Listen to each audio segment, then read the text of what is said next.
Anong tinitingin-tingin mo dyan? Ano? Hindi mo ba ako tutulungan na ilagay yung mga gamit ko sa cabinet?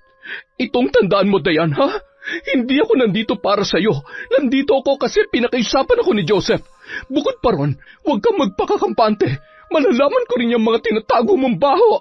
Ay, wala po akong tinatago, Ma. Sa inyo o sa anak nyo. Siya nga po pala, ako na pong bahala sa mga gamit nyo. Magpahinga na lamang po muna kayo. Ay, hindi. Huwag mo na lamang akong tulungan. Wala akong tiwala sa'yo at baka mawala pa yung mga gamit ko. Dala-dala ko pa naman yung mga mamahalin kong alahas. Sayang, baka nakawin mo lang at iprenda. Tapos, yung pera ipapadala mo dun sa mga hampas lupa mong kadugo sa antike. Ma, bakit niyo po iniisip yan? Hindi ko po yan magagawa sa inyo. Hindi natin alam. Baka nga nagpapaawa ka lang para pakasalan ka ng anak ko. Ano, modus nyo ba yon? Para mahututan ng pera si Joseph? Ha? Mahal ko po si Joseph, Ma. At wala akong intensyon na ganyan. Maniwala po kayo sa akin. Ito ang tandaan mo. Hanggat nandito ako, babantayan kita. Siya nga pala. Alam mo ba, napakakapal ng mukha mo. Yung anak ko nagpapakahirap sa barko, tapos ikaw dito para kang donya kung makaasta. Palagi na lang nakatunganga at naghihintay sa pera niya. Hindi ko po alam kung ano nagawa kong mali. Kung bakit kayo ganyan sa akin. Tinuring ko po kayo ni Papa Bobby na tunay kong mga magulang, pero bakit niyo po ako ginaganito, Ma? Wala naman akong ginagawang masama, Ay, sus! Huwag mo akong iyak-iyakan. Hindi mo ako makukuha dyan. At saka, ang galing mo talagang umakting, no? Halos lahat ng tao na pabilib at kumakampi na sa'yo. Pero ako, hindi mo ako mabibilog, Dayan.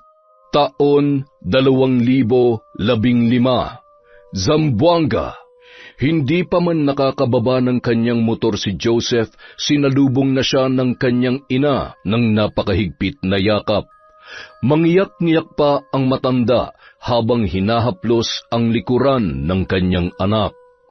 3 taon din silang nangulila sa isa't isa dahil si Joseph ay isang seaman at nakabase sa labas ng bansa. Kaya naman, ganun na lang ang pananabik ni Luz sa kanyang anak. Teka, sandali lang, Ma. Baka naman malagutan na ako ng hininga sa higpit ng yakap nyo. Pagpasensyahan mo na ako, anak. Namimiss lang talaga kita. Ay, siya nga pala, nung isang araw ka pa pala nakauwi, bakit hindi mo man lang ako sinabihan? At saka, bakit hindi ka dumiretso dito sa bahay? Nako, yan talagang asawa mo, oo, masyadong bida-bida. Oh, bakit napunta na naman kay Dayan ang usapan, Ma? Wala siyang kasalanan kung bakit hindi ako dumiretso dito. At saka, may bahay naman kami. Bukod pa ron, ako talaga nakaisip na hindi sabihin sa inyo na nakauwi na ako para ma-surprise kayo. Ay, hindi. Dapat sa susunod magsabi ka para naman masundo ka namin ng papa mo sa airport. Hindi yung si Dayan lang ang babalitaan mo. Nako, pagpasensyahan mo na ako, ha? Pero umiinit talagang dugo ko sa asawa mong yan. Kahit kailan talaga, ang gusto lagi ka lang masolo. Manaman, huwag ka naman magsalita ng ganyan tungkol kay Dayan. Eh bakit hindi, ha? Mula nung ikasal kayo, lagi na lang yung gusto niyang nasusunod. Kung makaasta parang pagmamayari niya ang buhay mo. Alam mo ba, nagmumukha ka ng under dyan sa babaeng yan. Hindi ako under, Ma. Lahat ng desisyon ko galing sa akin. Hindi ako pinipilit ni Dayan at lalong-lalo na hindi niya ako sinusolo. Kaya huwag ka naman magsalita ng ganyan, Ma. Ay naku, oo na, pasensya na, nadala lamang ako. Sana naman matanggap mo na si Dayan, Ma. Oo, alam ko hindi mo siya gusto dahil hindi siya nakatapos ng pag-aaral, tsaka mahirap lang ang pamilya nila. Pero mabuting tao po yung asawa ko. Ay, o siya. Sige, mabuting tao na siya. Hindi na ako makikipagtalo pa. Tara na sa loob at baka lumamig na yung niluto ko. Ay, hala, Ma. Hindi na ako magtatagal. Balak ko lang sana na iabot ng mga pasalubong ko sa inyo. Oh, bakit na naman? Hay nako, ipinagdadamot ka na naman ni Dayan sa akin, oh. Hindi ako papayag. Basta hindi ka aalis, dito ka maghahapunan. Naintindihan mo? Oo na, sige na nga. Basta wag na lang po kayong mag-isip at magsalita ng ganyan sa asawa ko. Oo, hindi na. Basta wag niya lang paiinitin ang ulo ko. Halika na sa loob.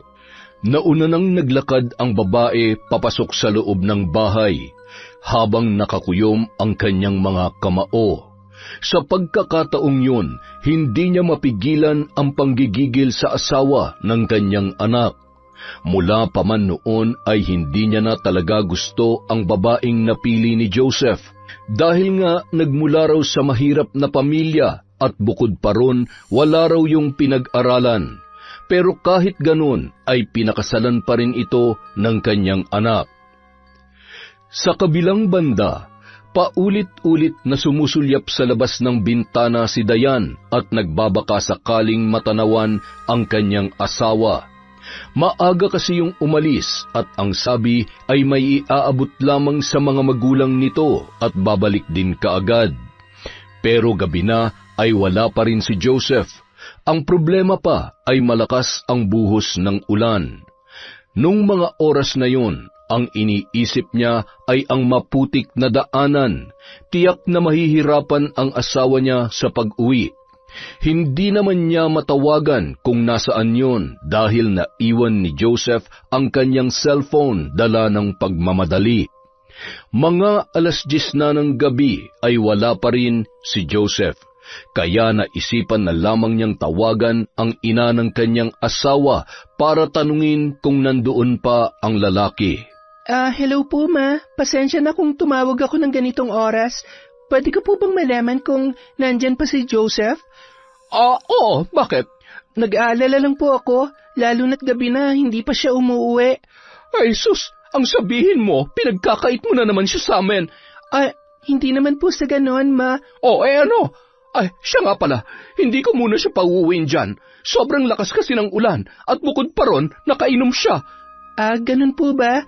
Sige lang po, pakisabi na lang po sa kanya na tumawag ako.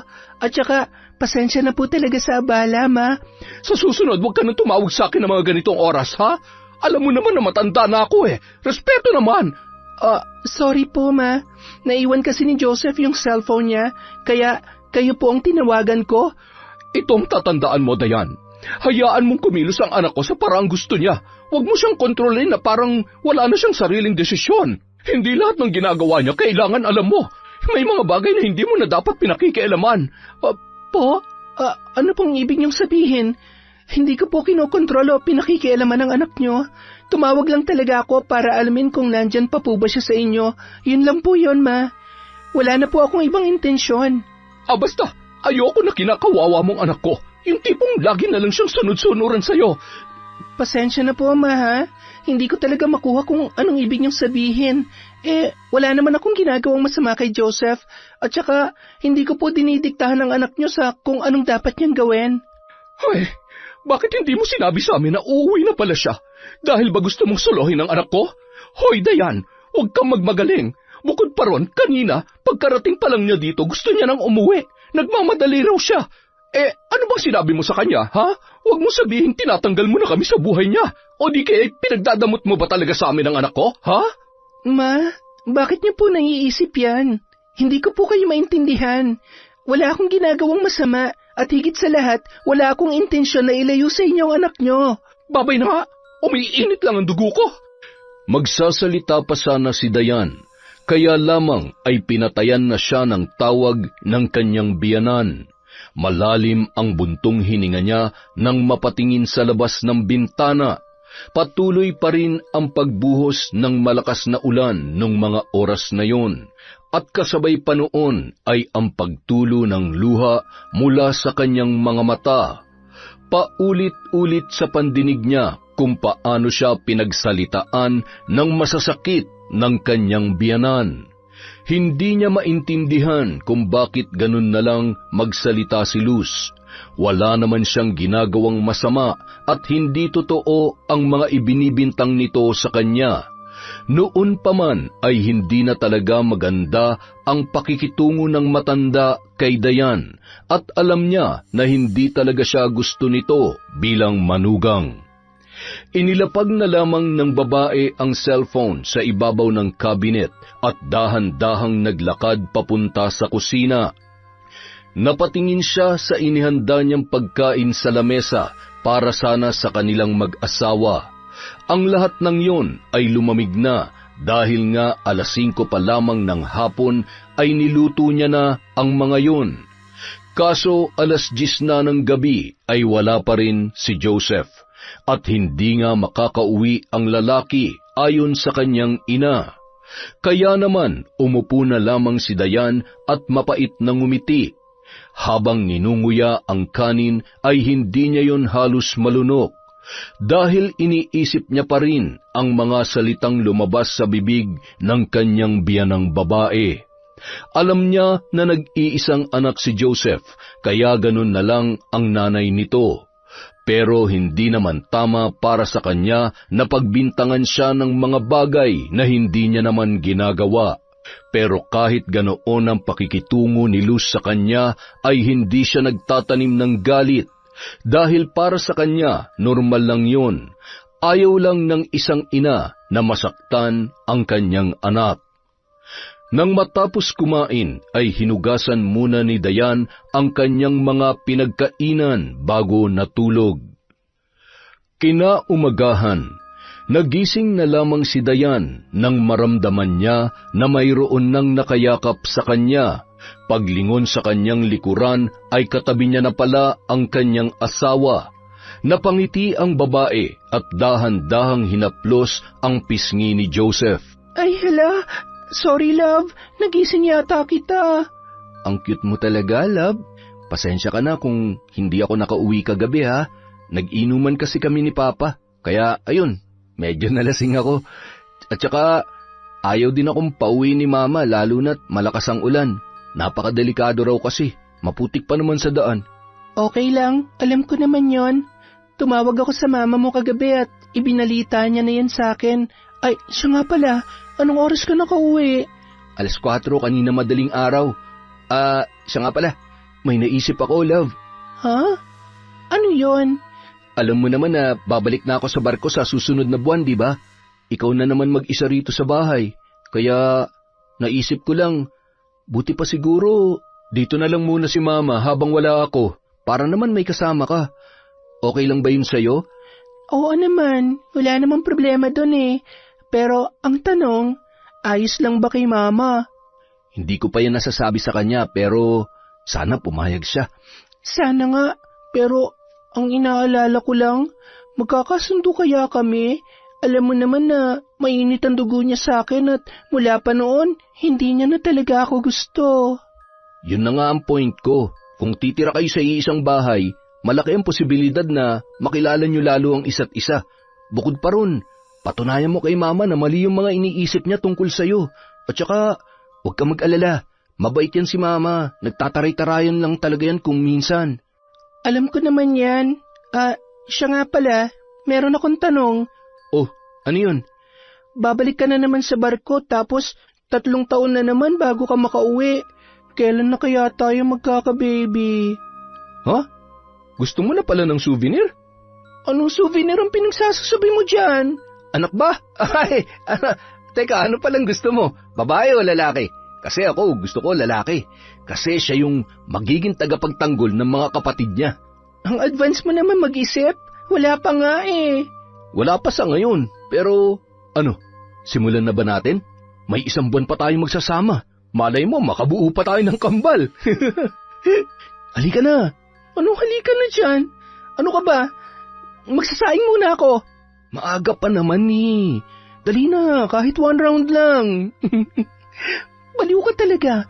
Mamaya na, wala pa akong ligo eh. At saka, ang baho-baho ko pa oh. Sus, kahit hindi ka maligo ng 1 buwan, mabango ka pa rin sa akin. Nambola pa to para lang makascore? Pero mamaya na, okay? Magpahinga ka muna dyan at magsasaing pa ako, ha? Ay, kumbala.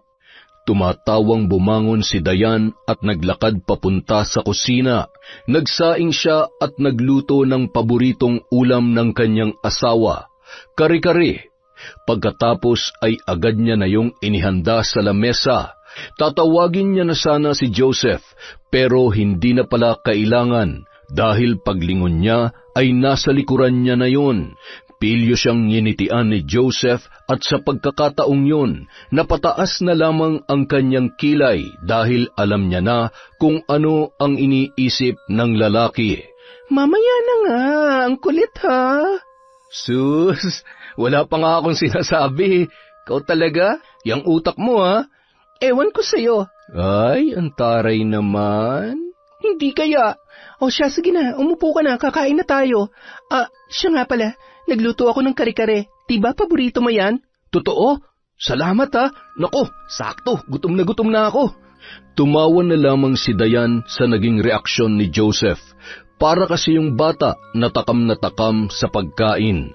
Sa pagkakataong yon, hindi niya mapigilang malungkot, lalo na't 1 buwan na lang silang magkakasama at babalik na sa barko ang kanyang asawa.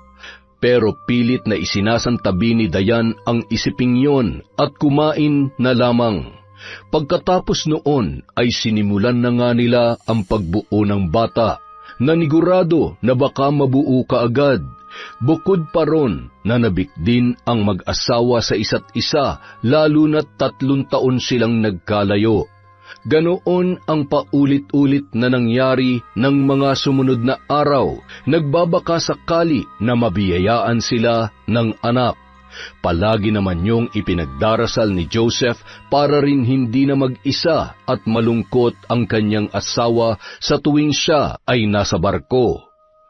Sa kabilang banda, habang abala sa pagwawalis silus ng kanilang bakuran ay hindi niya namalayan na nasa likuran niya na pala ang asawa na si Bobby.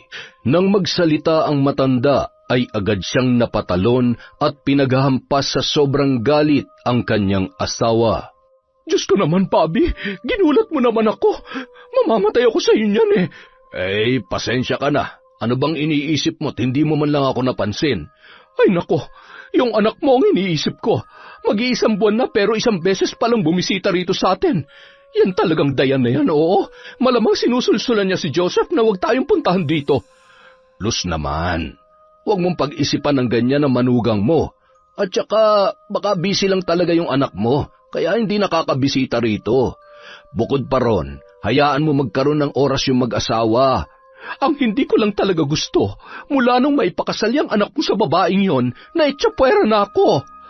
Ano naitsapwera? Hindi ka naman tinanggalan ng karapatan bilang ina ni Joseph, ah. At saka, ikaw lamang ang nag-iisip niyan. Hindi, duda talaga ako. Ginayuman niya ang anak natin. Tingnan mo nga, ano ba nagustuhan ni Joseph sa kanya? Hindi naman niyang kagandahan at ang itim pa. Tapos, kapag tumawak kita lahat ng gilagid, para pang hindi marunong magsuklay. Tapos, parang hindi naliligo yung babaeng yun Ay, teka muna. Hindi na tama yung panlalait na ginagawa mo dun sa bata, Luz. Ano bang pinagsasasabi mo? Ang tanda na niyang si Dayan. Mas matanda pa nga yan ng 3 taon kay Joseph At saka, bakit dinidepensa mo ang babaeng yan, ha? Dapat kumampi ka sa akin. Bukod pa ron, ayaw kong makitang dihado yung anak natin sa kanya, no? Luz, walang ginagawang masama si Dayan sa anak natin. Bakit ba ang hirap para sa'yo natanggapin siya, ha? Sa napapansin ko, mabait naman yung batang yon. Ikaw lang talagang kung ano-anong iniisip Itong tatandaan mo, siya yung pinili ni Joseph na makakasama habang buhay. Kaya suportahan na lang natin ang anak natin. Kitang-kita mo naman na mahal nila ang isa't isa. Basta! Hindi ko gusto ang babaeng yan. Kahit ano pang sabihin mo, hindi ko siya matatanggap bilang manugang. Wala ka na magagawa kasi sila ng anak mo nagsasama, hindi kayo. Ay nako, ewan ko ba naman sa yung babae ka, oo. Pailing-iling na lamang na umalis si Bobby. Dahil sa pagkakataong yon ay alam niyang hindi siya mananalo sa kanyang asawa. Opinyon pa rin nito ang mananaig. Naiintindihan niya naman ang pinaghuhugutan ni Luz. Ayaw lang nitong masaktan si Joseph, ang kanilang nag-iisang anak. Pero ang hindi lang nagustuhan ng matanda ay kung paano pag-isipan ng masama ng kanyang asawa ang kanilang manugang. 4 na taon na rin mula nung magpakasal ang kanilang anak, pero hanggang ngayon ay hindi pa rin tanggap ng kanyang asawa ang babaeng napiling pakasalan ni Joseph. Hindi pa man nakakalayo si Bobby ay bumalik siya ulit nang makita ang motor ni Joseph na paparating. Si Luz naman ay agad na binitawan ang walis at nagmamadaling sinalubong ang kanilang anak. Ang tagal mo namang hindi bumalik dito. Mag-1 buwan na. Pasensya na huma. Nabisi lang. Ay, siya nga pala. Ulam po Luto po yan ni Dayan. Ay naku, nag-abala pa siya. Pakisabi na lang na salamat dito ha. O sige, maiwan ko na muna kayo. Ipapasok ko lang to sa loob. Sige po pa. Ma, kaya po pala ako pumunta rito para sana makiusap sa inyo. Oh, ano yun? Tungkol saan ba? Gusto ko sanang makiusap sa inyo na kung pwede, sa amin muna kayo tumira. Sa susunod na linggo na kasi ang balik ko sa trabaho, ma. Kaya sana ayos lang sa inyo na samahan niyo muna si Dayan sa bahay habang wala ako. Ano? Ayoko nga. Ayokong tumira kasama siya sa iisang bubong, no? At alam mo naman na hindi ko gusto yung asawa mo, di ba? Kaya wag mo na akong pakiusapan pa kasi hindi mo ako mapipilit. Ang mabuti pa, kumuha na lamang kayo ng katulong kesa ako mismong guguluhin mo para lang pakisamahan niyang si Dayan. Ay nako, hindi ko kaya. Grabe naman kayo, ma. Bakit ba ayaw na ayaw niyo sa kanya? Wala naman siyang ginagawa masama sa inyo, ah. Mabait po ang asawa ko't nagmamahalan po kami. Kaya sana naman, tanggapin niyo na siya bilang manugang niyo. Tsaka, kaya ako naisip yon para mas makilala niyo pang isa't isa para mapatunayan niya rin sa inyo na mali yung pagkakakilala niyo sa kanya. Hindi ko kayang makita ang pagmumukha niya araw-araw. Buti nga ngayon ay hindi mo dinala rito. Baka mas lalo pang uminit ang ulo ko. Alam ko po nagseselos lang kayo sa kanya, pero sana naman tanggalin niyo na yun sa damdamin niyo. Kasi ako pa rin naman to, ma. Ako pa rin yung baby niyo. Ano nagseselos? Ako? Sa kanya? Hindi no? Bakit naman ako magseselos sa babaeng yun? Sino ba siya? Nandidiri ako sa pinagsasasabi mo. O siya, sige na. Hindi na kayo nagseselos. Pero sana naman, ma, pagbigyan niyo na ako. Please? O, sige na nga. Pumapayag na ako. Pero hindi para sa kanya, ha? Kundi para sa'yo. Okay lang din to para naman mabantayan ko yung asawa mo. Baka magloko pa yan eh. Wala pa naman akong tiwala dyan. Ay, nako. Maraming salamat po, Diyos ko. Napapayag ni Joseph ang ina na samahan si Dayan habang siya ay wala. Sa pagkakataong yun, iniisip ni Luz kung paano niya pakikisamahan ang kanyang manugang. Bukod pa ron, hindi bukal sa loob niya ang pagpayag, lalo na't ayaw niya talaga ang babaeng yun. Sa kabilang banda, abala sa pagtutupi ng mga damit ng asawa si Dayan. Inilalagay niya yon sa loob ng maleta bilang paghahanda sa nalalapit na pag-alis ng lalaki. Napabuntong hininga na lamang siya at tiningala ang nakasabit na wedding picture nila sa dingding. Kasabay noon ang pagbalik ng mga ala-ala ng kahapon, ang tungkol sa kung paano binago ng asawa ang kanyang buhay. Noon, nakatira lamang siya sa maliit na barong-barong sa Antique kasama ang kanyang lola Tasing na isang manggagamot at kilala rin na may kasanayan sa pambabarang. Doon sila nakakakuha ng pera na ginagamit nila sa pang-araw-araw. Nagpapasalamat na lamang siya dahil maraming kliyente ang kanyang lola. May iba na nagpapagamot lang o di kaya ay nagpapahilot. Pero karamihan na pumupunta sa kanila ay mga kababaihan na pinagtaksilan ng kanilang mga asawa at ang nais ay makaganti, kaya nagpapatulong sila sa matanda para parusahan ang mga babaeng nang aagaw ng asawa ng iba. Gayunpaman, dahil sa katandaan ay namatay na ang lola ni Dayan at naiwan na siyang mag-isa. Ang naisip na lamang niya ng mga panahong yon ay magtinda ng gulay sa palengke para kumita at mabuhay. Hanggang sa isang araw, nagkita sila ni Joseph at mula noon ay nagbago na ang kanyang buhay. Dinala siya ng lalaki sa Zamboanga, ipinakilala sa mga magulang at pinakasalan. Napahinto sa malalim na pag-iisip si Dayan nang marinig niya ang motor ng kanyang asawa na kakahinto lamang. Agad siyang lumabas at nakangiting sinalubong ang lalaki. Ano? Kumusta ang lakad mo? Pumayag ba si Mama na dito na tumira? Yun nga, muntik nang hindi pumayag. Buti na lang, nakuha ko sa pakiusap. Mabuti naman kung ganon. Siya nga pala, naihanda ko na yung mga gamit na dadalhin mo pabalik sa barko. Grabe naman, handang-handa na. Gusto mo na yata talaga akong umalis eh. Nagsasawa ka na siguro sa pagmumukha ko, no? Hindi Kung ako lang masusunod, ilalak kita dito sa loob para hindi ka na makaalis. At saka, kahit kailan hindi ako magsasawa sa pagmumukha mo, no? Ang sarap kaya sa feeling na pagising ko sa umaga, yung mukha mong nakikita ko. Mahal na mahal kita, Joseph. Yon! Mahal na mahal din kita, love. Siya nga pala, may ilang araw pa ako kasama mo. Sulitin na natin to para sigurado na talaga makakabuo tayo ng baby. Tsaka, tingnan mo yung langit parang uulan. Parang ang sarap makipagbuno ngayon. Buno pala Sige, halika dito. Umaasa ang mag-asawa na makakabuo ng bata.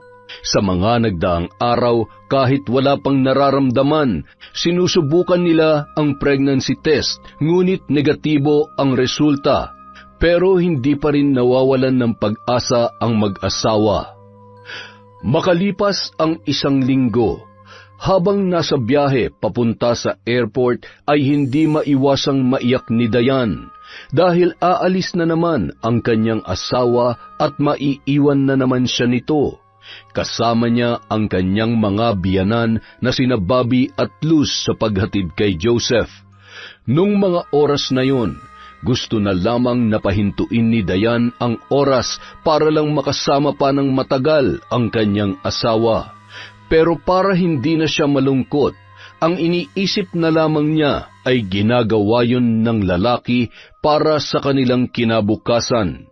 Lingid naman sa kaalaman ni Dayan, ilang beses na siyang iniirapan ni Luz. Sa kaloob-looban kasi ng matanda ay hindi niya gusto ang pagdikit-dikit nito sa kanyang anak at naiinis din siya dahil sa manugang lamang niya nakafocus ang atensyon ni Joseph. Nung mga oras na yon ay gusto niyang hablutin ang babae at ingudngud sa kalsada.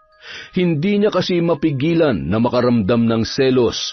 Iniisip niya na initsipwera na lamang siya ng kanyang anak, kasi nga ay meron na itong Dayan.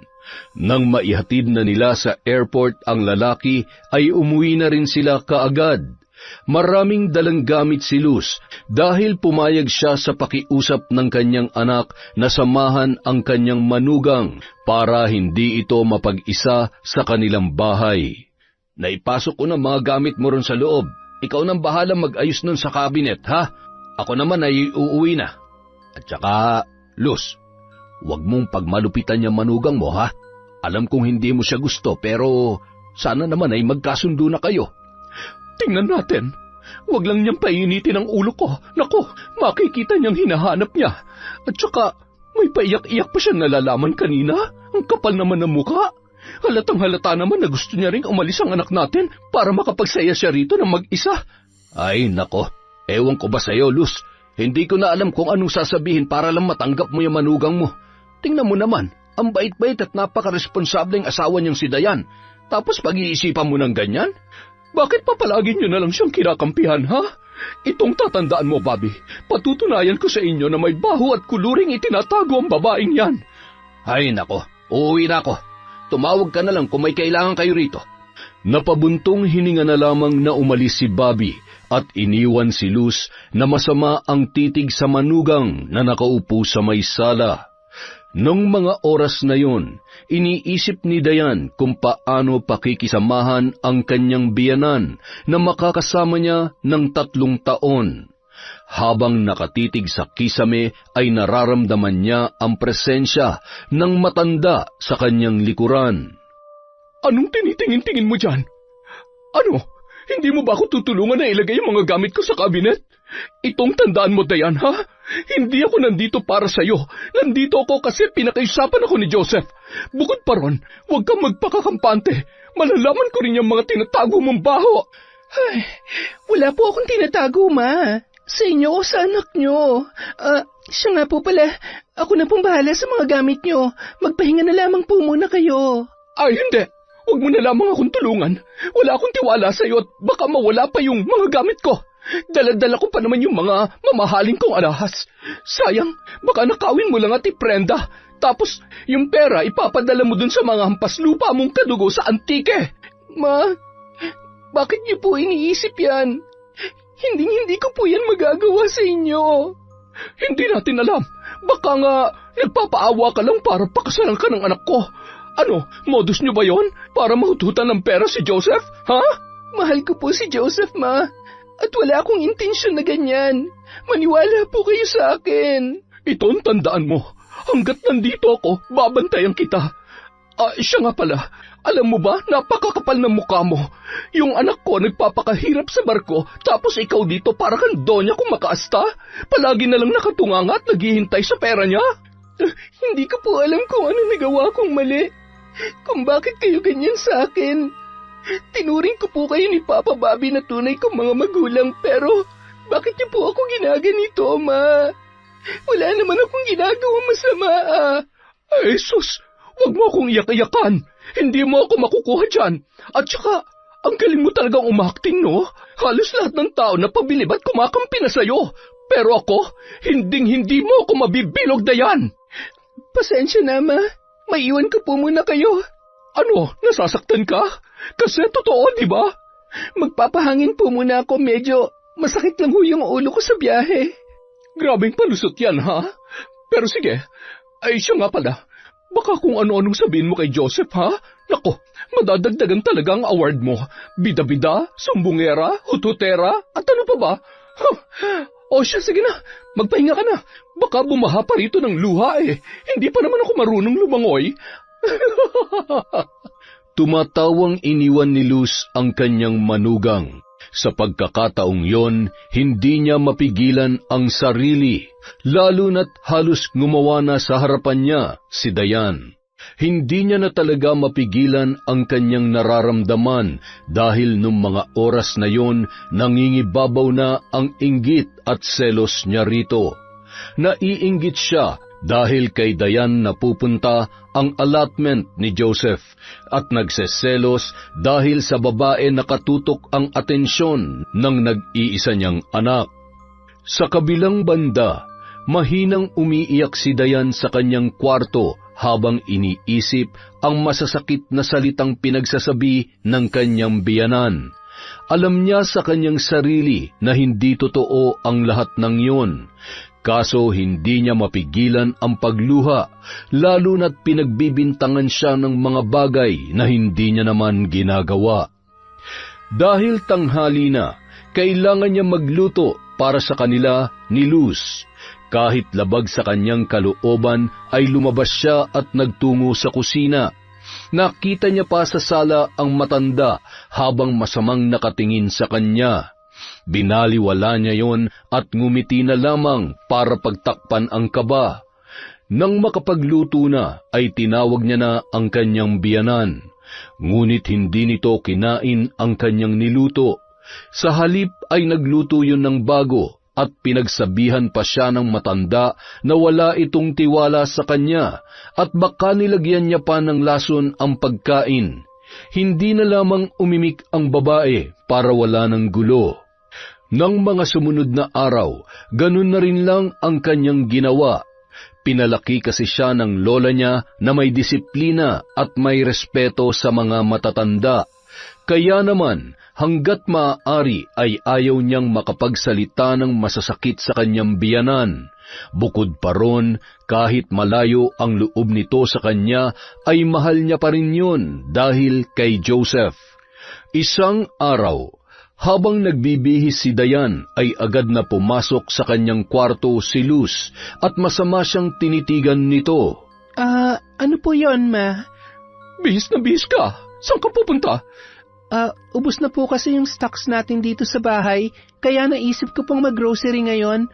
Hoy, Dayan, hindi mo ako maloloko. Ano, makikipagkita ka ba sa lalaki mo? Porket wala rito ang asawa mo nakikipaglandian ka na?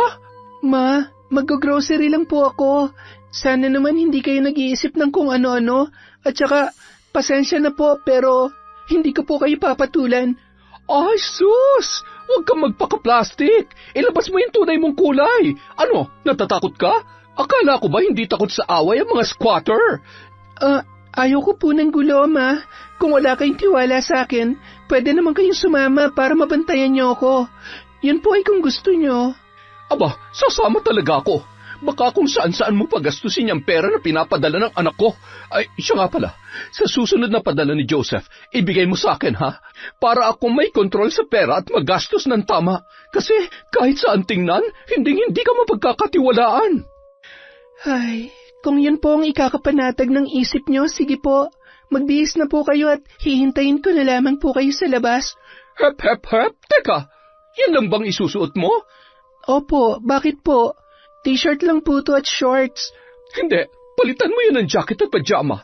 Ano, balak mo bang ibalandra sa labas yung paa mo? Akala mo naman napakaputi, ang itim-itim naman. Irarampa mo pa talaga, para saan?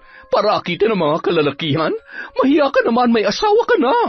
Ma, shorts lang po to. Huwag niyo pong gawing big deal. At kung ano-ano na lang yung lumalabas sa bibig niyo, puro naman walang katotohanan. Aba, sumasagot ka na sa akin, ha? Makakarating to kay Joseph at ipapaalam ko rin sa kanya na nakikipaglandian ka sa labas. Nakikipaglandian sa labas? Nandito pa tayo sa loob ng bahay, Ma. Sige na po, magpapalit na ako kung yun ang gusto niyo. Yan, ganyan nga. Ayoko yung sinusuway ako. Matapos sabihin yon ng matanda, iniwan niya na ang babae. Napaupo na lamang sa kama si Dayan at malalim na napabuntong hininga. 1 buwan na ganoon ang pakikitungo sa kanya ng kanyang biyanan. Nag-aalala siya kung makakayanan niya bang pakisamahan ang matanda sa loob ng 3 taon. Pagkatapos niya magpalit ng damit ay lumabas na siya ng kwarto. Nadatnan niya ang kanyang biyanan sa sala na masama ang titig sa kanya. Sinabihan niya na lang ito na sila ay aalis na. Mabuti na lamang at tahimik lang si Luz, kaya medyo nakampante si Dayan. Habang naghihintay sila ng masasakyan ay nakita sila ni William, isang tricycle driver na suki ng babae. Ay, Dayan, saan kayo pupunta? Mag-grocery? Siya nga pala, napaayos mo na yung tricycle mo? Oo, nung 1 linggo pa. Dali na, sumakay na kayo. Ayos na ba talaga yan? Nako, baka matumba tayo ulit niyan tulad na nangyari nung last na sakay ko. Hindi, sisiguruhin kong hindi na tayo matutumba ulit. At saka, ang laki ng bayad ko pampaayos, kaya sana okay na talaga to. Ano, magkukwentuhan na lang ba kayo dyan? Ay, hello po, tita. Sorry po. Pasensya na, iho. Hindi kita kaano-ano, kaya huwag mo akong tatawagin tita. Ay, ganun po ba? Sorry na po, madam. Ang taray naman. Anong sabi mo? Ay, wala po. Sabi ko, ang ganda nyo, gaya ng anak nyo si Dayan. William, hindi niya ako anak. Ang anak niya ay si Joseph, yung asawa ko. Okay. Pasensya na, ha? Hindi na lamang umimik pa si Dayan, kasi sa pagkakataong yon, ang muka ng kanyang biyanan ay halos hindi na maipinta. Tahimik lang sila sa biyahe hanggang sa makarating sa isang grocery store. Sa pamimili ng mga bilihin ay ang matanda ang nasusunod at minsan naman ay sinisigawan nito si Dayan dahil nga hindi niya gusto ang mga kinukuhang brand. Pilit na lamang siyang ngumingiti kahit nasa kaloob-looban niya ay sobrang napapahiya siya sa ginagawa ni Luz, lalo na't marami pa namang tao ang nakakarinig doon. Nanahimik na lamang si Dayan at baka kung ano pa ang masabi ng matanda, sunod-sunuran na lamang siya dito hanggang sa sila ay makauwi. Pagdating sa bahay, nagulat na lamang si Dayan nang ibinagsak ng biyanan ang mga ipinamili at bigla na lang siya nitong dinuro-duro. Bakit, Ma? Ano po bang problema? Ikaw ang problema ko. Ano yon, ha? Sinong William na yon? Lalaki mo yon, oh. Huwag kang magmaang-maangan. Napakalandi mo talaga. Anong lalaking pinagsasasabi niyo, Ma? Suki lang po namin yun na tricycle driver. Yun lang. May pasabi-sabi pa siyang, ang ganda niyo po kagaya ng anak niyong si Dayan. Kitang-kita naman na may something kayo noon. Ano, gano'n nakatagal ang relasyon niyo ng lalaking yon? Nakakahiya ka? Sa tricycle driver pa talaga? Wala yung binatbat sa anak kong si Iman? Itong tandaan mo, Dayan, makakarating to kay Joseph. pwede ba wag niyo akong siraan sa asawa ko? Kahit kailan hindi ko magagawang lokohin si Joseph. Huwag mo akong sinasagot-sagot! Napakasinungaling mong babae ka! Matapos ang usaping yon ay iniwan na lamang ni Luz si Dayan. Napaupo na lamang ang babae at umiyak. Dahan-dahan niyang pinulot ang nagkalat na pinamili. Pagkatapos ay nagmukmuk sa kwarto. Gustuhin man niyang isumbong sa asawa ang pinaggagawa ng ina nito, ay ayaw niya na lamang yung mamroblema. Baka mas lalo pang gumulo at ayaw niya rin na mahirapan pa si Joseph. Alam niyang pagod na ang kanyang asawa sa trabaho, kaya hindi niya na yon dadagdagan pa. Kinagabihan, prenteng nakaupo sa sofa si Luz habang hawak-hawak ang cellphone sa kaliwang kamay. Tinatawagan ang anak at ibinalita ang mga pinaggagawa ni Dayan. O ma, kumusta kayo dyan? Napatawag ka? Ayos lang naman ako rito, pero itong asawa mo, hindi. Po, ano po nangyari kay Dayan? Wala namang masamang nangyari sa kanya, pero kailangan mo malaman na nagloloko tong asawa mo dito. Duda ko, kabit niya yung tricycle driver na yon. Alam mo ba, wala na silang hiya-hiya. Sa harap ko pa naglandian yung dalawa. Ayan ka na naman, May. Gumagawa ka na naman ng kwento eh. Hindi yan magagawa ni Dayan, kilala ko siya. Kaya tigilan nyo na yung paninira nyo sa kanya. At saka, ginagawan nyo na naman ang ibang interpretasyon ng pakikipaghalubilo niya sa mga tao eh. Hindi ako naninira, Joseph. Totoo talaga ang sinasabi ko. Bakit ba ayaw mo akong paniwalaan, ha? Mas una mo ako nakilala kaysa sa babaeng yon. Mama mo ko. At hindi ko magagawa magsinungaling sa'yo. Maniwala ka kasi haliparo talaga yung asawa mo. Kilala kita, ma, at alam kong hindi mo gusto si Dayan. Kaya ganyan mo na lang siyang pagbintangan. So ako na naman ang mali? At yung asawa mo hindi? Joseph naman. Ayaw lang kita masaktan at maloko ng Dayan na yan. Ina mo ko kaya maniwala ka sa akin. Wala kang ebidensya, ma, kaya please lang, huwag mong gawan ng chismis ang asawa ko. Sige, ebidensya ba ang gusto mo? Madali lang yan. Hintayin mo at patutunayan ko sa'yo na nagsasabi ako ng totoo. Ay, kayong bahala. Ay, siya nga pala. Ibababa ko na tong tawag, ma, ha? May ginagawa ako. Ay, sige lang. Mag-iingat ka riyan. Mahal na mahal kita, anak, ha? Matapos ang pag-uusap na yon, ay hindi napigilan ni Luz ang sarili.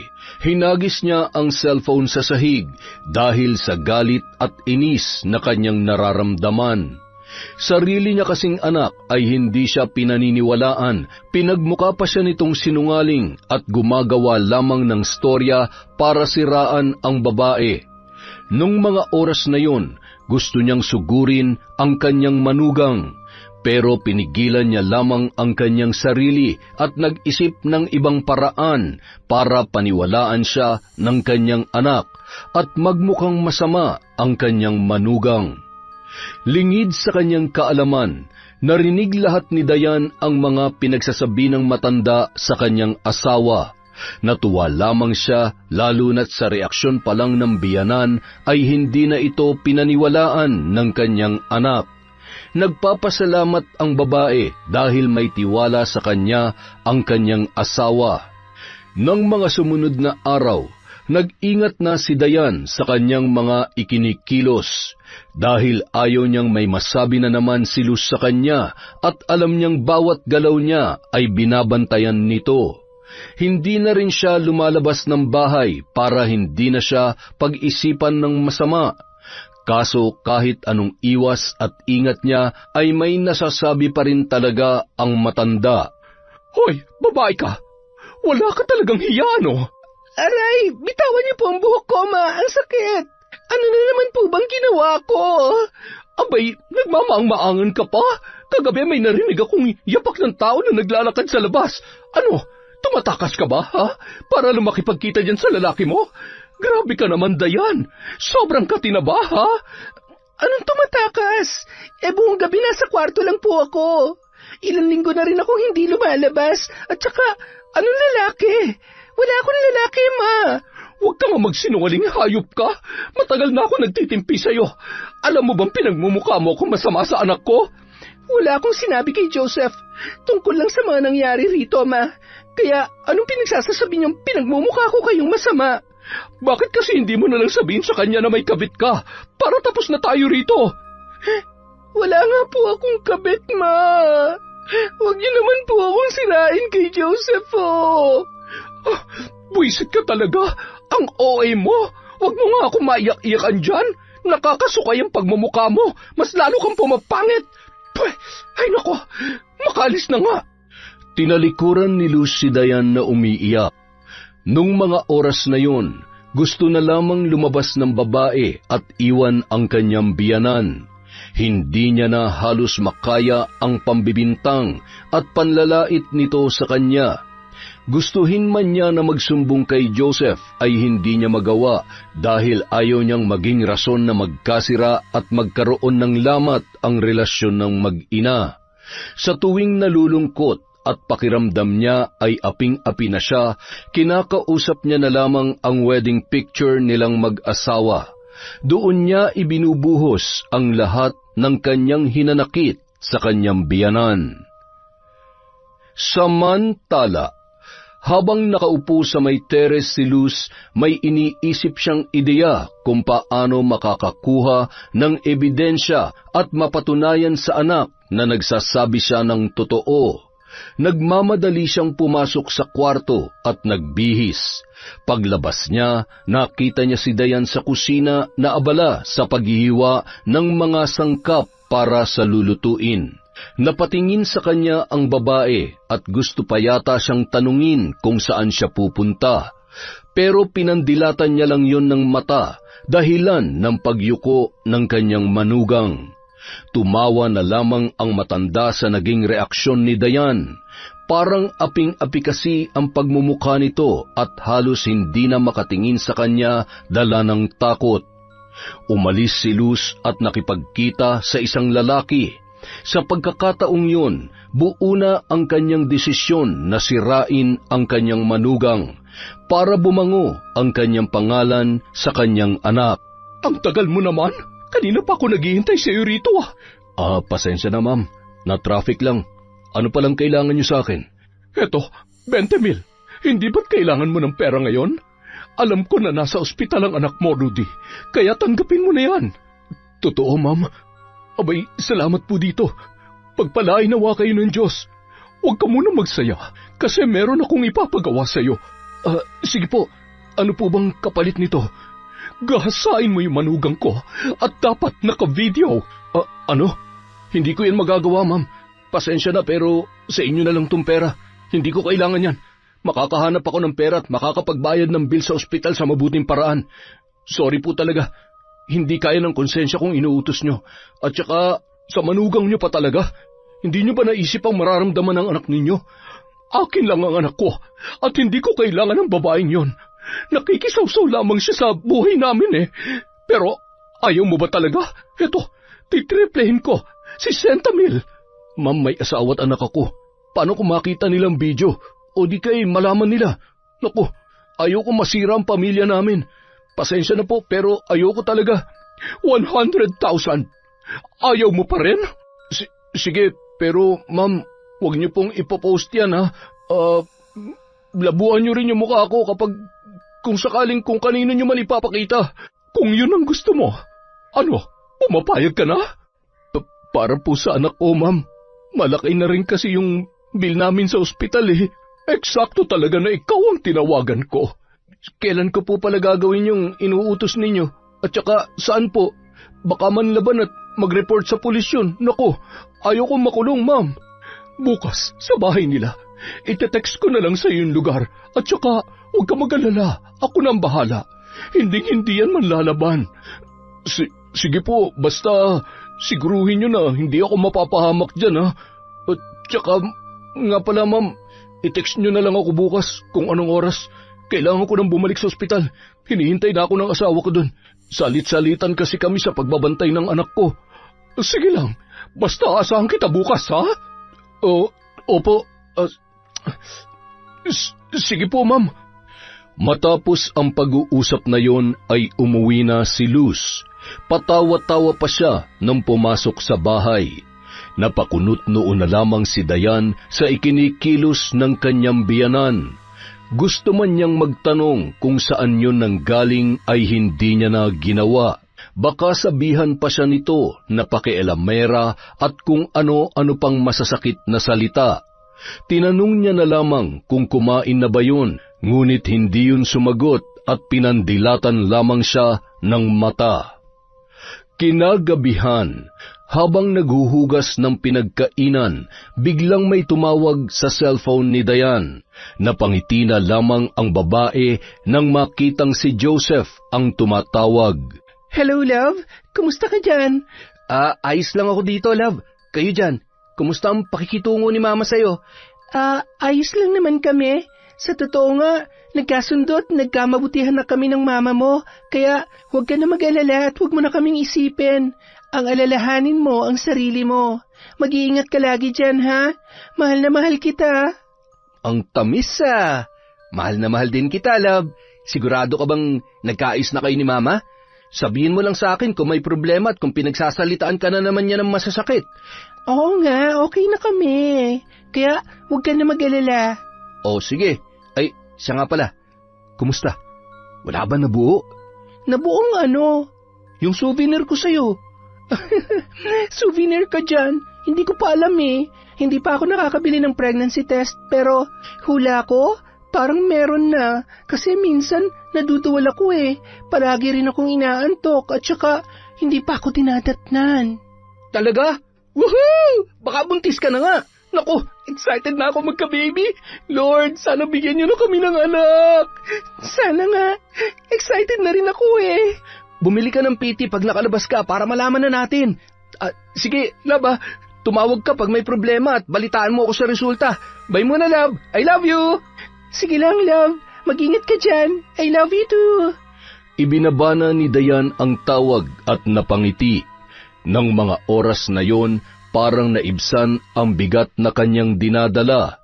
Marinig lang ang boses ng asawa ay masaya na siya at kontento. Kinabukasan, maagang gumising si Luz at nagluto. Pakanta-kanta pa siya habang hinahalo ang mga sahog ng kanyang nilulutong ulam.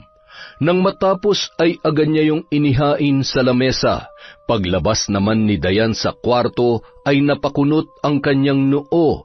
Maaliwalas kasi ang muka ng kanyang biyanan at parang nasa mood. Naggulat pa siya nang alukin siya ng matanda na kakain na sila.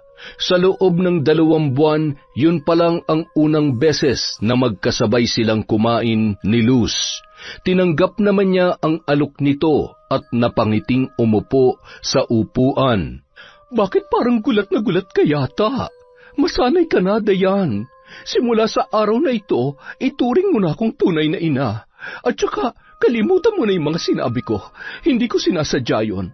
Alam mo naman na mahal ko si Joseph at ayaw ko siya masaktan. Kaya, pasensya na sa mga nagawa ko sa iyo, ha? Totoo po ba to, Ma? Matagal ko na po itong ipinagdarasal.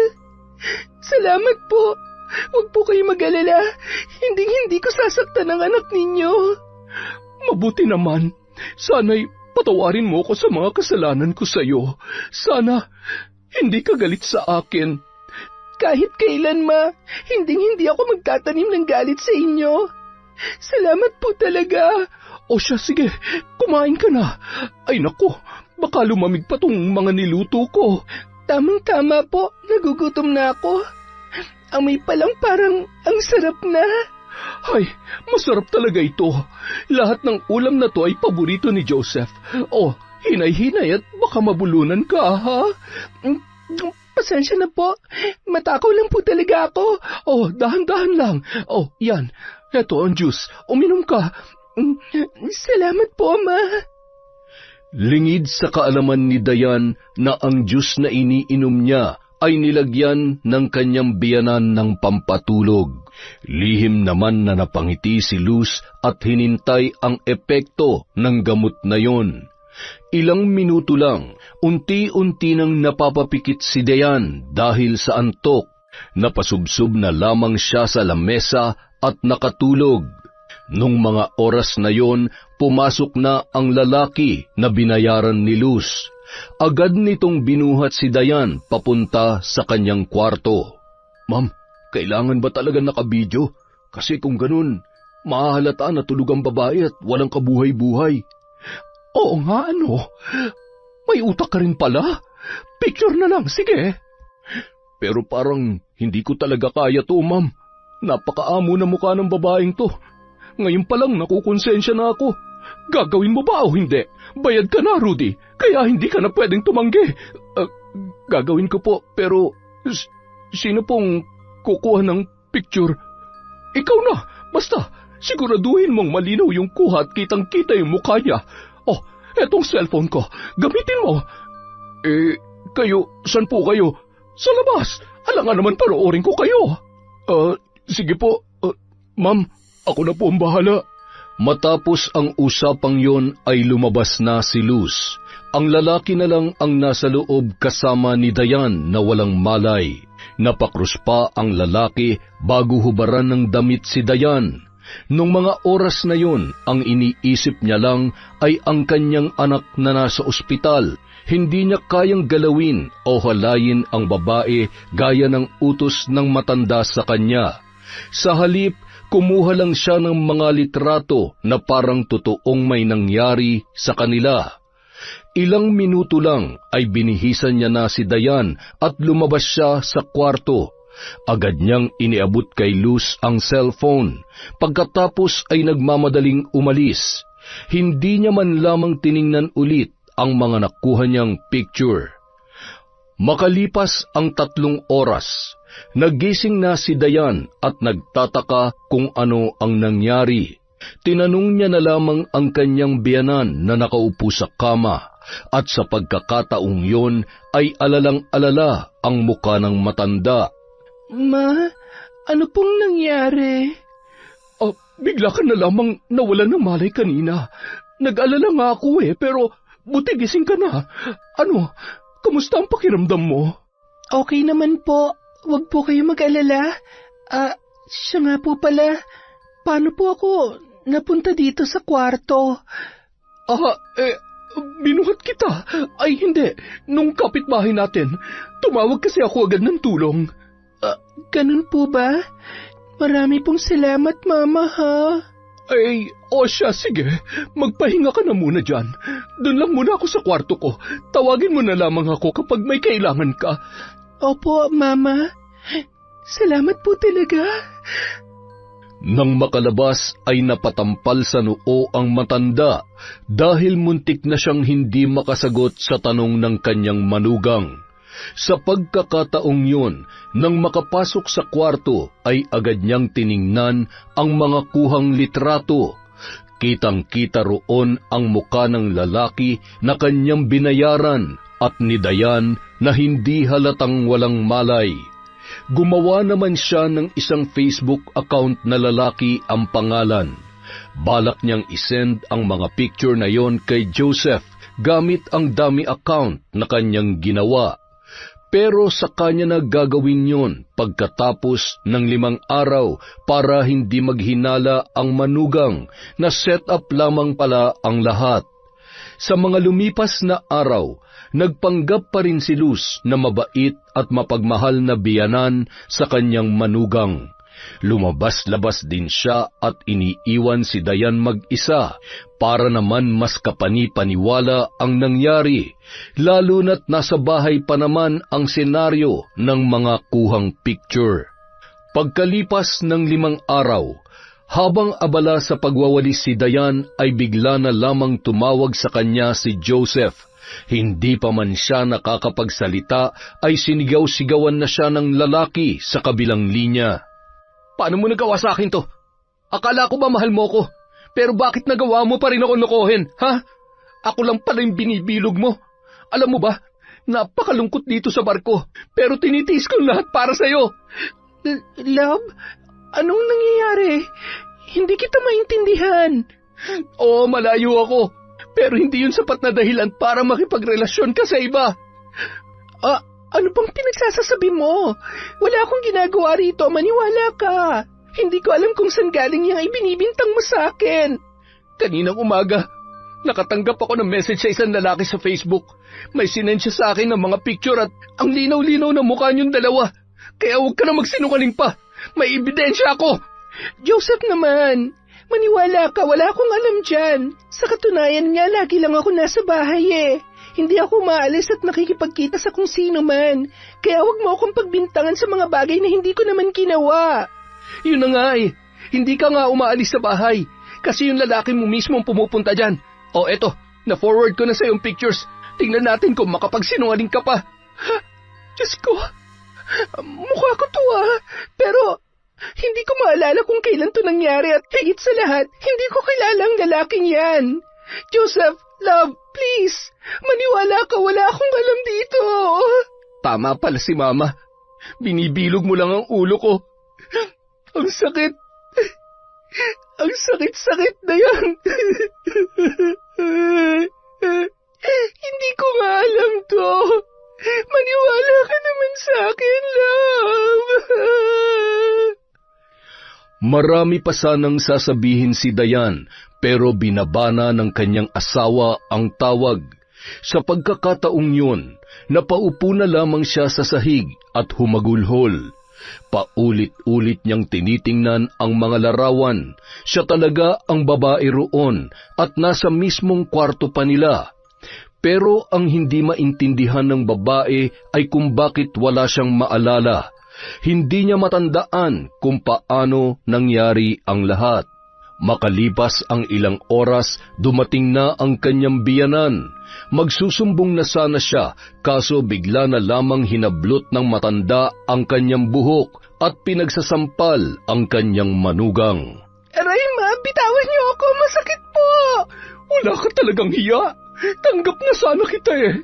Pinatunayan mo pa na totoo mga binibintang ko sa iyo dati. Kung tungkol to sa mga picture, hindi ko po alam yon, maniwala kayo, ma. Nakakahiya ka. Dito niyo pa talaga ginagawa ang kalaswaan niyo ng lalaking yon. Ito ang tandaan mo. Simula bukas, dapat hindi ko na makita yung pagmumukha mo. Nakakadiri ka. Ma, parang awa niyo na. Wala akong mapupuntahan. At saka maniwala po kayo. Hindi ko magagawang lokohin ang anak ninyo. Mahal na mahal ko po si Joseph, ma. Tumigil ka na sa mga kasinungalingan mo. Mas lalo mo akong ginagalit. Itong dapat sa'yo. Aray, tigilan niyo na po ang pagsipa niyo sa akin. Ang sakit po ng tiyan ko. Parang awa niyo na, ma.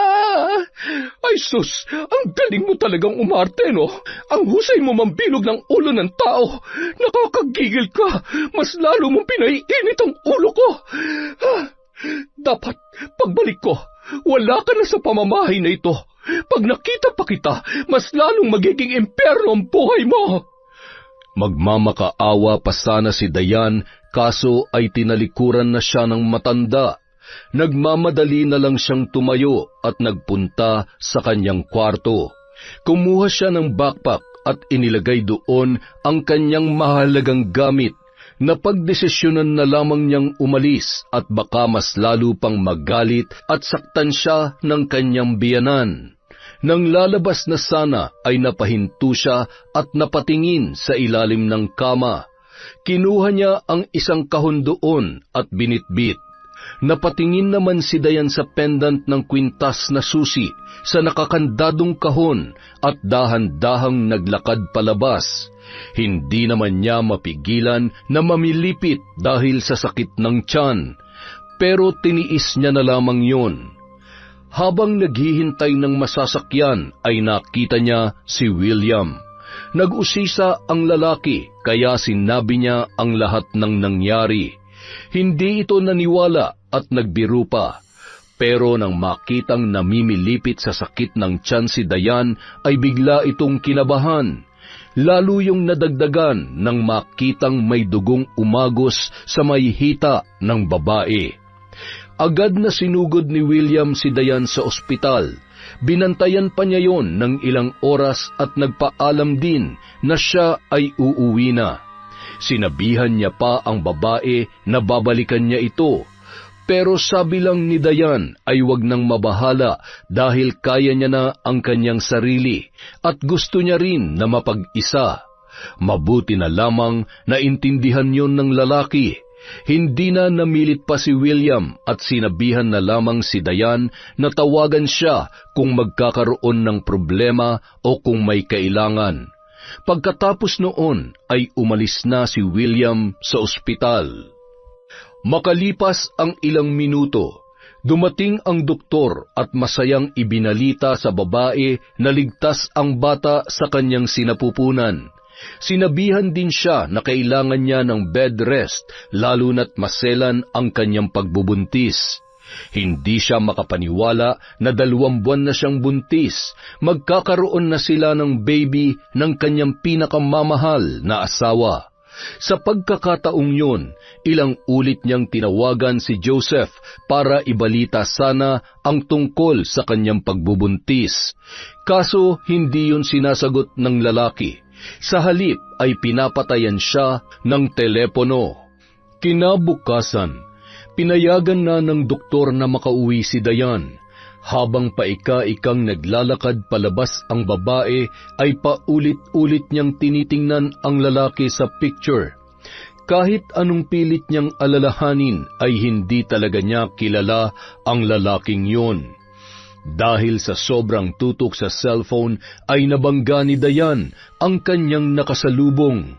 Ay hala, sorry po. Hindi ko po sinasadya. Okay lang po ba kayo? Ayos lang ako. Sa susunod, huwag kang mag-cellphone pag... Pag ano po?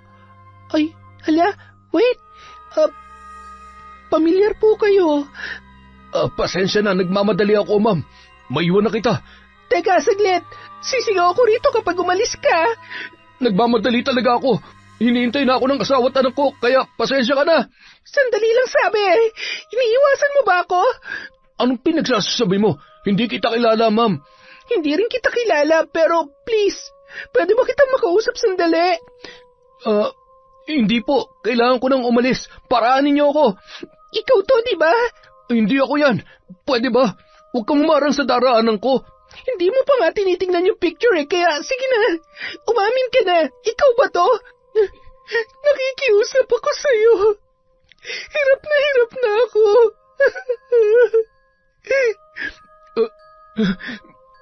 Sorry, hindi ko naman ginusto yan eh.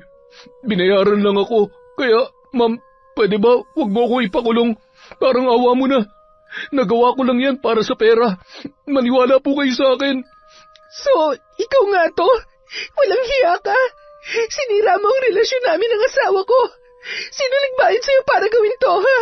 Alam mo bang muntik pa malaglag ang baby namin sa pinagagawa nyo? Mga hayop kayo! Hindi ko talaga ginusto yun. Nagawa ko lang yun para sa may sakit kong anak. Ang dami-dami na kasi naming utang at ang laki-laki na ng bill namin dito sa ospital eh. Kaya, nung inalok ako ng 100,000 ni Ma'am Luz, tinanggap ko na. Labag man sa kalooban ko pero para sa pera nagawa ko. Kaya ma'am, parang awa mo na. Huwag mo ko ipapakulong. Ano? Si Mama nag-utos sa'yo? Walang hiya. Pinlano niya palang lahat ng ito. Akala ko nagbago na siya. Inuto niya lang pala ako. Ang tanga-tanga ko. Bakit ba naniwala ako sa kanya? Magbabayad siya. Magbabayad kayo sa ginawa niyo sa akin. Ma'am, kailangan ako ng asawa at anak ko. Pero hindi ko kayo ginalaw. Picture lang yun. Pangako. Oo, may pera ka na para sa anak mo may sakit. Pero hindi ka ba nakukonsensya na nakuha mo yun sa masamang paraan? Ha? Muntik pa mawala ang baby ko sa lecheng plano niyong yan. Matapos sabihin yon ni Dayan, ay iniwan na siya ni Rudy na lumuluhod pa at nagmamakaawang wag ipakulong. Agad naman naghanap ang babae ng matutuluyan. Mabuti na lang may nakita siyang paupahan. Gabi na nang siya'y makarating doon. Nagpahinga lang siya saglit at ilang minuto ay binuksan ang nakakandadong kahon. Gamit ang susing palawit ng kanyang kwintas. Ang laman noon ay ang mga gamit sa pambabarang na ipinamana sa kanya ng kanyang lola bago yun namatay. Kinuha niya ang mga yun at dahan-dahang inilabas.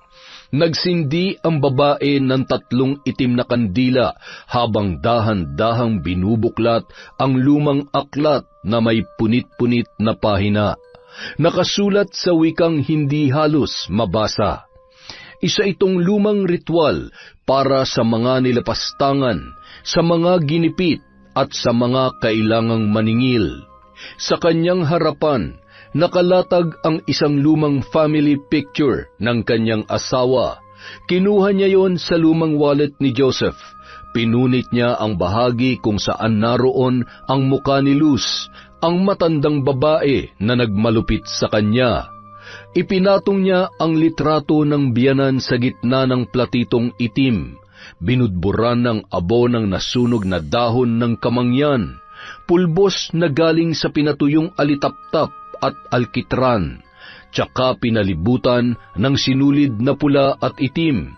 Isa-isang nagliyab ang kandila habang binibigkas niya ang orasyon ng paulit-ulit.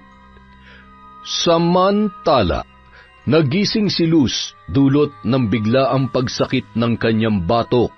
Parang may mainit na tumulo doon. Agad naman siyang napabalikwas ng bangon at napatingin sa salamin. Nakita niya na parang may mga pantal o mga pigsa na nagsisilabasan sa kanyang katawan. Napansin niya rin na maraming galos ang kanyang binti. Nagulat siya at inaalala kung ano ang nangyari, kung bakit siya nagkaroon noon. Ilang saglit lamang ay napaungol siya nang biglang maramdaman na parang may tumutusok na mainit na bagay sa kanyang singit. Napaupo ang matanda at halos hindi na maigalaw ang katawan dala ng sobrang sakit at kati. Hirap man ay kinuha niya ang kanyang cellphone at nagmamadaling tinawagan ang kanyang asawa. Hello, Luz. Napatawag ka. 11:00 na ng gabi May problema ba dyan? Tulungan mo ako, Bobby. Puntahan mo ako rito. Ngayon din. Ha? Bakit? Ano nangyayari sa'yo? Ang sakit ng katawan ko. Basta, dalihan mo na. Kailangan mo akong dalhin sa ospital. Teka lang. Hindi ako makakapunta dyan ngayon kasi yung sasakyan hiniram ng kapatid ko. Ay, nga pala, si Dayan. Nasaan ba? Wala siya rito. Basta, ipapaliwanag ko na lamang sa'yo. Dalihan mo na, mag-commute ka na lang. Sige. Papunta na ako dyan. Nang ibaba ni Bobby ang tawag, ay dahan-dahang tumayo si Luz. Namimilipit siya sa sakit ng katawan at pinilit na makalabas ng kwarto. Ilang hakbang pa lang ay napaupo na siya dahil sa pagkahilo. Wala pang ilang segundo ay sumargo mula sa kanyang bibig ang matinding suka.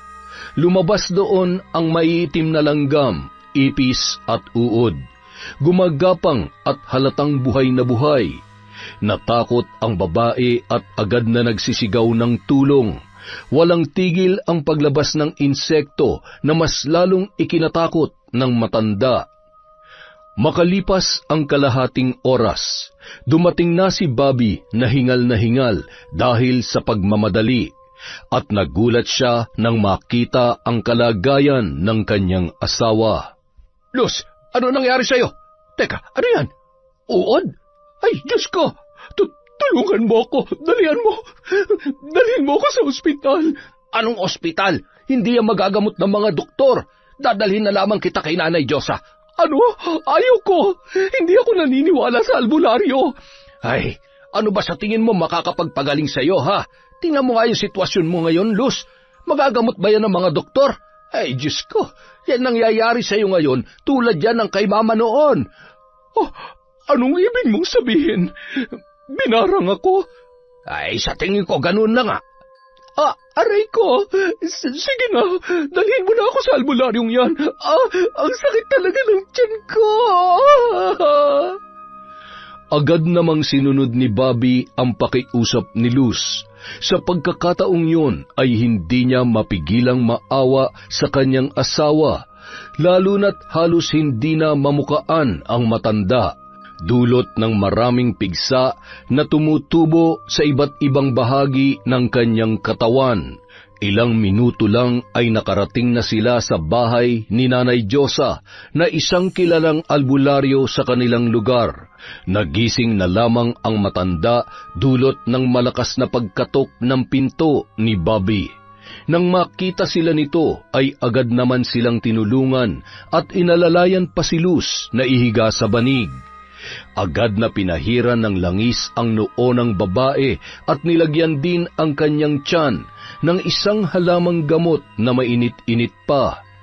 Nung mga oras na yon, nakatulog siya sa sobrang panghihina. Kumuha ang albularyo ng isang mangkok na may lamang tubig at sinindihan ang 3 kandila. Sa pagtulo noon sa tubig ay unti-unting nabubuo ang isang muka. Sa pagkakataong yun ay may inuusal naman si Nanay Diyosa na Latin na salita.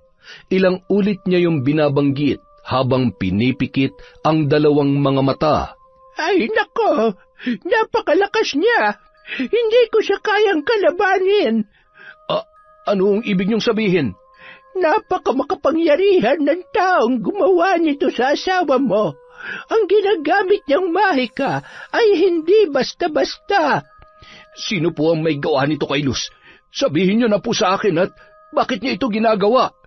Base sa enerhiyang nararamdaman ko, sobrang hinanakit at galit niya sa asawa mo.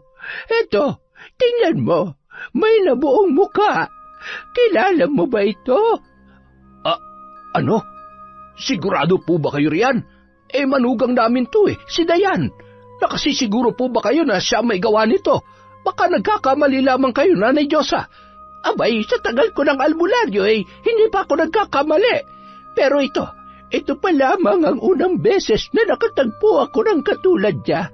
Hindi ko kayang kalabanin ang kagaya niya dahil maaaring akong mamatay kung susubukan kong pahintuin siya. Siya nga pala, ano ba nagawa niyo sa kanya at nagkaganito siya?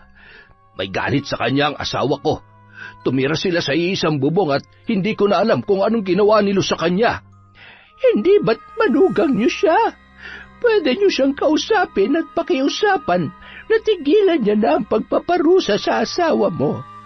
Base sa nararamdaman ko, mabait siya at ang intensyon niya lamang ay turuan ng leksyon itong si Luz. Hindi niyo ba talaga kaya na kalabanin ang mahikang ginagamit niya?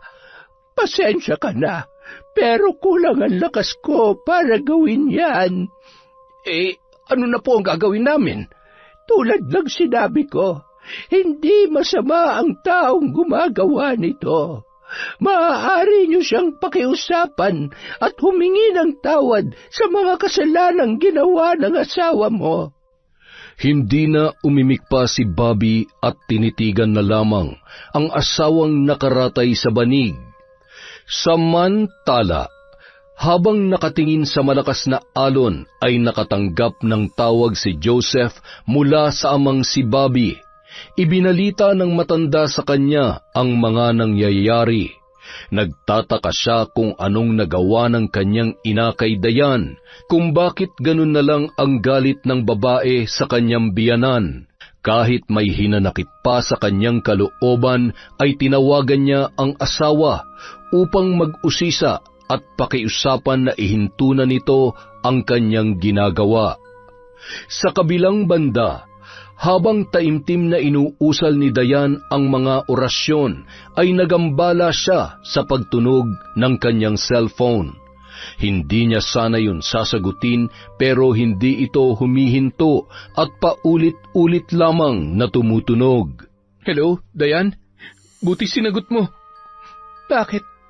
Anong kailangan mo? Akala ko, di ka magiging katulad ng lola mo.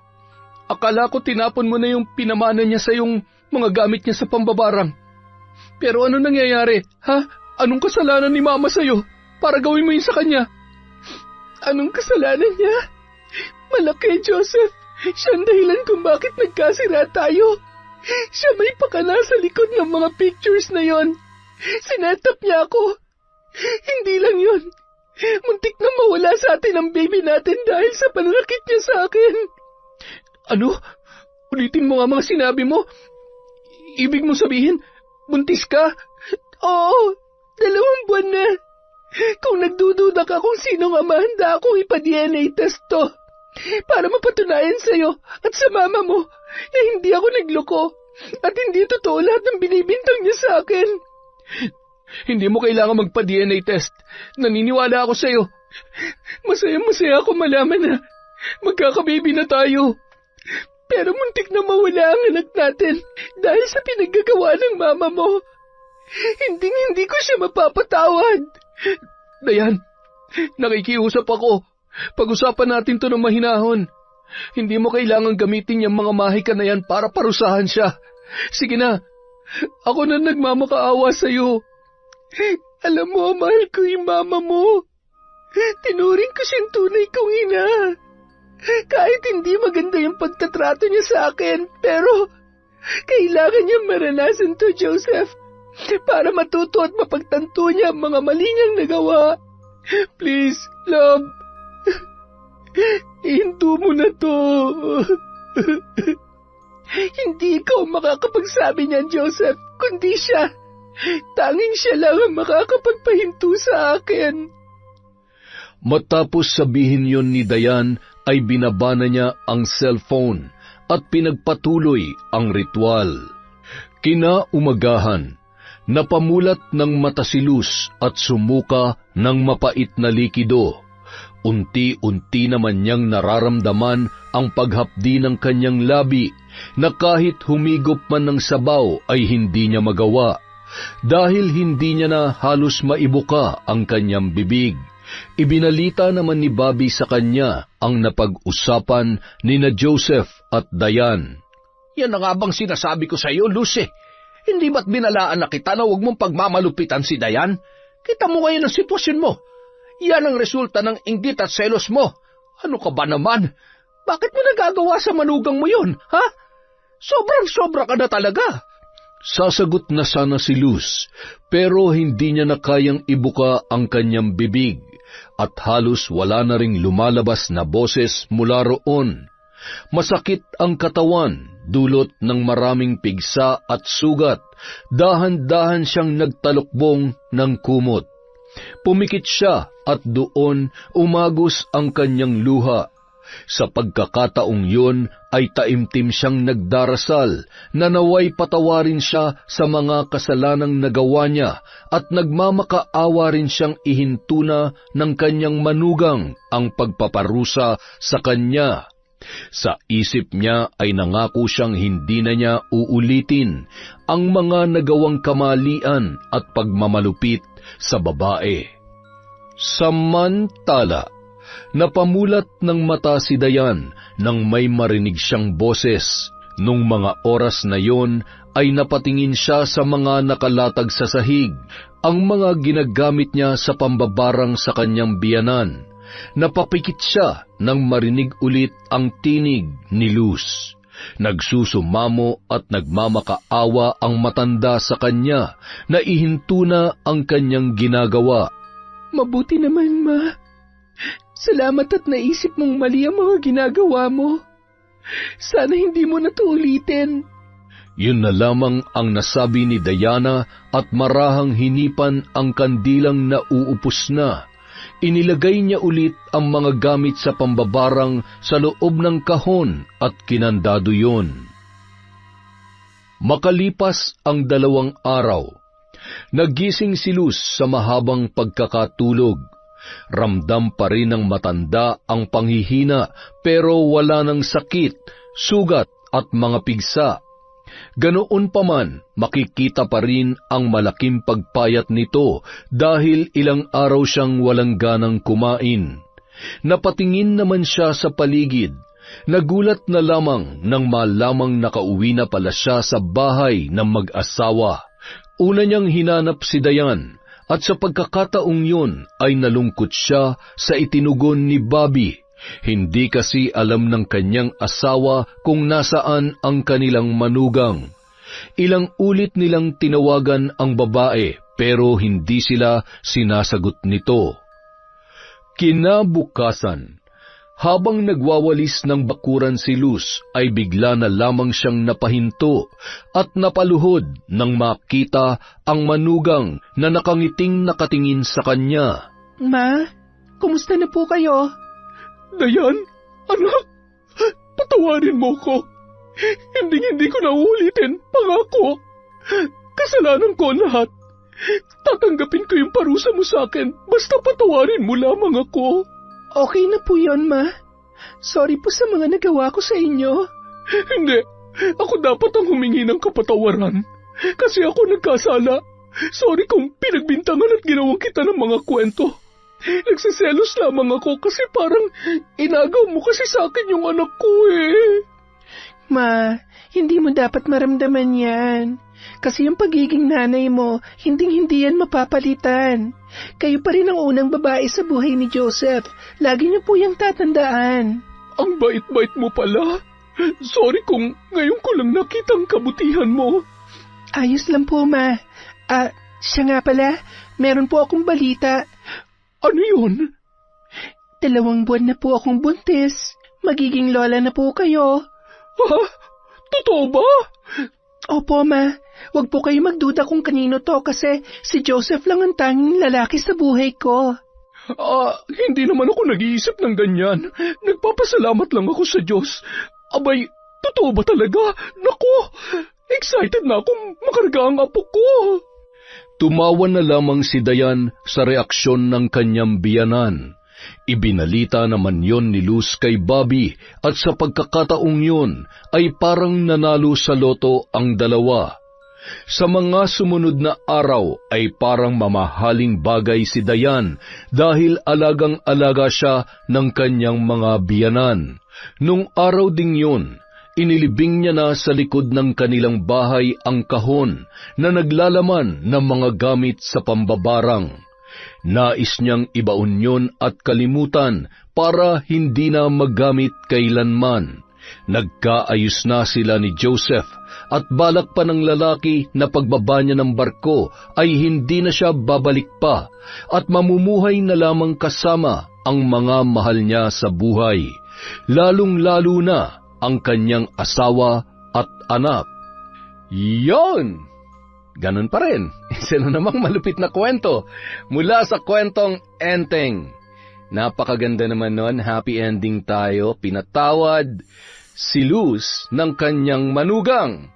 At dahil absent tayo sa shoutout kahapon, meron tayo ngayon. Bawi-bawi lang, boys. Simulan natin kay Ednalyn Tupas. Hi kay Idol Ashtin Olviga, kay Roslyn Jimenez. Hello po kay Corazon Clemente, kay Abel Hipolito, kay Virginia Venson, kay Jeneline Mix Vlog. Hi kay Jocelyn Dordas from Patrick Dordas. Hello po kay Virginia Belay. Shout out kay Lucila Lucero, kay Christy Gaitan. Hi kay Lady Dam. Sa Alajid family from Kalampanog Channel. Hi kay Missy Trota. Hello po sa Flores and Naong family. Hi kay Raquel Zalameda. Shout out kay Lorenzo Nabulayan from Queen Jenny. Hi po kay Jing Wang. Hello kay Andrea Novello, kay Eurasia Berto, kay Anne Mary Danya from Qatar. Hello po kay Zoe Sky Zorilla. Hi kay Rosemary Casonete. Hello po kay LVMD. Shout out kay Zilpha Hara Ricart. Hi kay Maria Lina Kagawa, kay Evangelina Adat, kay Alicia Lauro. Hello po kay Lilia Malate. Hi kay Mardy Suzuki, kay Marjorie Dequilia, kay Diaries Yuki. Hello kay Kurt Mina, kay Lydia Lopez, kay Angelica del Rosario, kay Maria Liza Mula. Shout out kay Elizabeth Maramot, kay Sheila Camino, kay Josefina Fuelias, kay Leia Delfin from Rico Alde. Shout out kay Richel Adapon, kay Rosette Ersando, kay May Baylen, kay Rachel Villacrucis. Happy birthday po sa apo ni Febe Ranyada. Hi kay Salvacion Mabia, kay Jing Mendoza, kay Scarlett Sky Maniego. Hi kay Michelle Cardo Fabro, Trico Das Animation, Hello po kay Robert Crimen, kay Maria Grace Grefaldia, kay Annalisa Puazo, kay Odessa Lejano, kay Cune Castillo from Sesa. Hi kay Charlene Gumansing, kay Marites Pinca, kay Abby Ruiz, Wildcats Kuting, kay Lynette Reparado, kay Good Samaritan. Hello po kay Red Gaspar, kay Lynn Ferrer TV, sa TVJ Rosie Hedorio.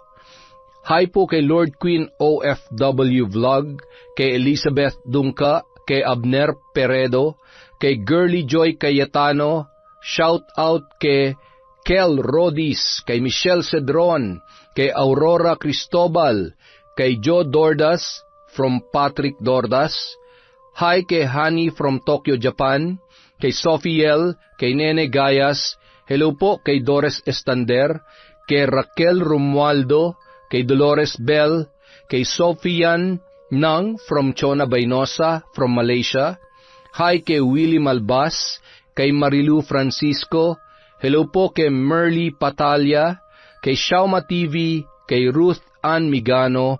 Shout out kay Jackie Ram, kay Merly Kidian.